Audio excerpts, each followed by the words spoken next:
مرکز کی انجیل اور اس کا 12واں باب جو 44 آیات پر مشتمل ہے۔ پھر وہ ان سے تمثیلوں میں باتیں کرنے لگا کہ ایک شخص نے تاکستان لگایا اور اس کی چاروں طرف احاطہ گھیرا اور حوض کھودا اور برج بنایا اور اسے باغبانوں کو ٹھیکے پر دے کر پردیس چلا گیا۔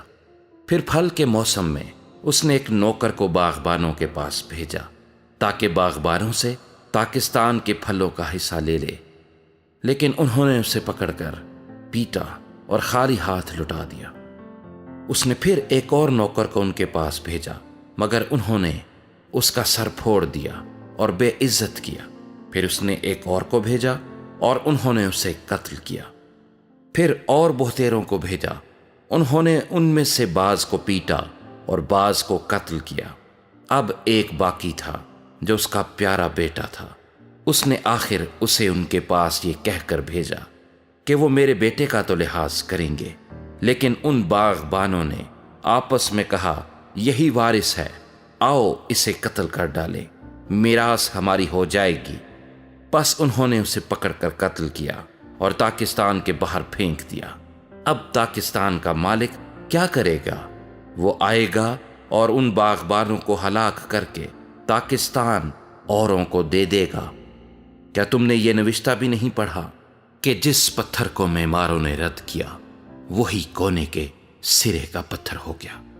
یہ خداوند کی طرف سے ہوا اور ہماری نظر میں عجیب ہے۔ اس پر وہ اسے پکڑنے کی کوشش کرنے لگے، مگر لوگوں سے ڈرے کیونکہ وہ سمجھ گئے تھے کہ اس نے یہ تمثیل انہی پر کہی۔ پس وہ اسے چھوڑ کر چلے گئے۔ پھر انہوں نے بعض فریسیوں اور ہیرودیوں کو اس کے پاس بھیجا تاکہ باتوں میں اس کو پھنسائیں، اور انہوں نے آ کر اس سے کہا، اے استاد، ہم جانتے ہیں کہ تو سچا ہے اور کسی کی پرواہ نہیں کرتا، کیونکہ تو کسی آدمی کا طرفدار نہیں بلکہ سچائی سے خدا کی راہ کی تعلیم دیتا ہے۔ پس کیسر کو جزیہ دینا روا ہے یا نہیں؟ ہم دیں یا نہ دیں؟ اس نے ان کی ریاکاری معلوم کر کے ان سے کہا، تم مجھے کیوں آزماتے ہو؟ میرے پاس 1 دینار لاؤ کہ میں دیکھوں۔ وہ لے آئے۔ اس نے ان سے کہا، یہ صورت اور نام کس کا ہے؟ انہوں نے اس سے کہا، کیسر کا۔ یسوع نے ان سے کہا، جو کیسر کا ہے کیسر کو، اور جو خدا کا ہے خدا کو ادا کرو۔ وہ اس پر بڑا تعجب کرنے لگے۔ پھر صدوقیوں نے جو کہتے تھے کہ قیامت نہیں ہوگی، اس کے پاس آ کر اس سے یہ سوال کیا کہ اے استاد، ہمارے لیے موسیٰ نے لکھا ہے کہ اگر کسی کا بھائی بے اولاد مر جائے اور اس کی بیوی رہ جائے تو اس کا بھائی اس کی بیوی کو لے لے تاکہ اپنے بھائی کے لیے نسل پیدا کرے۔ 7 بھائی تھے، پہلے نے بیوی کی اور بے اولاد مر گیا، دوسرے نے اسے لیا اور بے اولاد مر گیا، اسی طرح تیسرے نے، یہاں تک کہ 7 بے اولاد مر گئے۔ سب کے بعد وہ عورت بھی مر گئی۔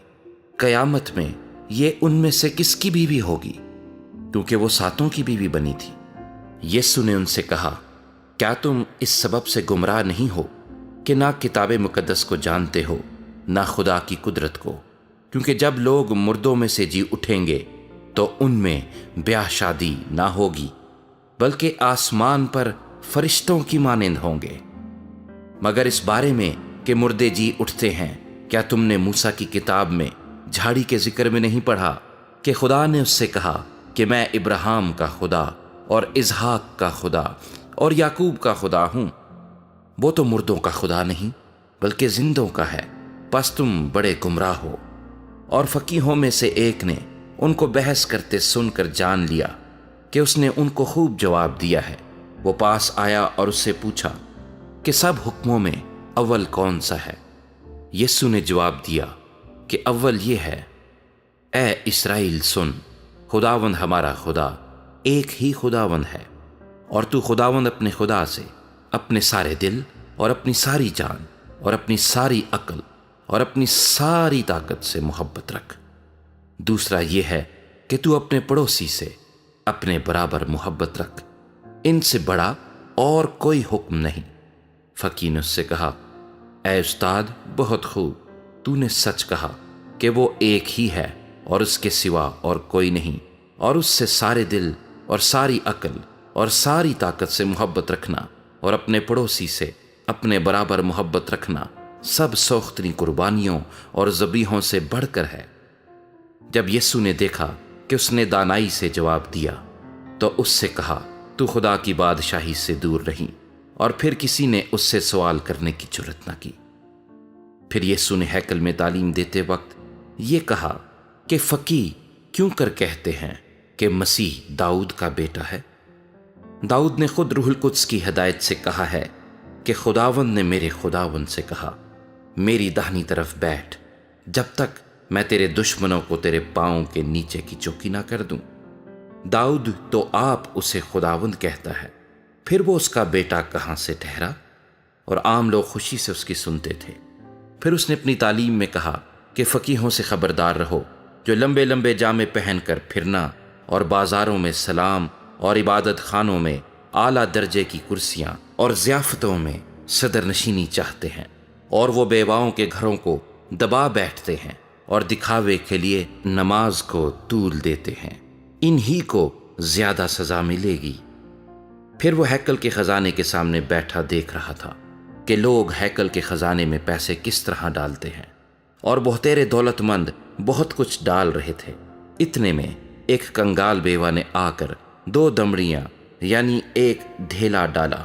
اس نے اپنے شاگردوں کو پاس بلا کر ان سے کہا، میں تم سے سچ کہتا ہوں کہ جو ہیکل کے خزانے میں ڈال رہے ہیں، اس کنگال بیوہ نے ان سب سے زیادہ ڈالا، کیونکہ سبوں نے اپنے مال کی بہتات سے ڈالا، مگر اس نے اپنی ناداری کی حالت میں جو کچھ اس کا تھا یعنی اپنی ساری روزی ڈال دی۔